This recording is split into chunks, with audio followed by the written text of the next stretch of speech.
Some horrific news coming out of Philadelphia last week. There was an actual real-life gun battle that took place in a GameStop.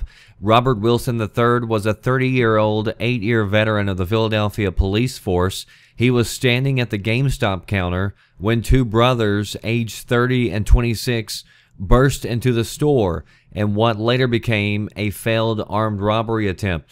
The officer drew his weapon, and by the end of the battle, no fewer than 50 rounds had been fired inside the GameStop. All of this happening within less than 30 seconds. Now, one of the robbers was actually trying to flee, and he was shot in the leg.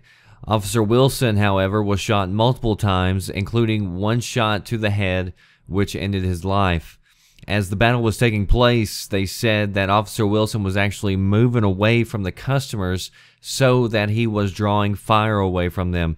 And as a result, thankfully nobody else was injured. Both brothers were arrested and have been charged with murder. They did confess, and they said that they thought that GameStop would be an easy target.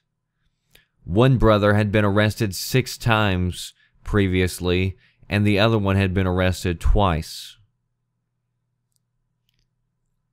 Officer Wilson was in GameStop picking up a game for his son, who had just received a good report card from school. Wilson leaves behind a 1-year-old and an 8-year-old whom he was buying the game for. That son turns 9 later this week.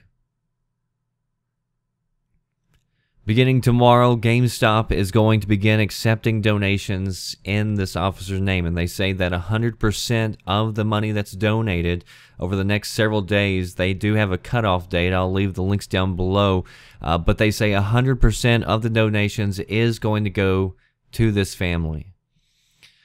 So, you know, if hell is real, I believe that there is definitely a special place for people like this. And as far as I'm concerned, you don't rehabilitate a rabid animal, you put them down. But how someone can value life so little over a few $100s that they probably could have made, you know, within a week of working is beyond me. And I know that cops get a bad reputation. You've heard me talk about on this channel about police brutality and overstepping of powers by different authorities. Wrong is wrong. I don't care where you're at or what position you hold. And that should always be pointed out. But there is a group of people who, I believe, forget that cops are just like everyone else for the most part. And with just like any other group that you can look at, that you can possibly point out, I don't care if it's gays, Republicans, Democrats, Christians, Muslims, Jews, priests, cops, I don't care.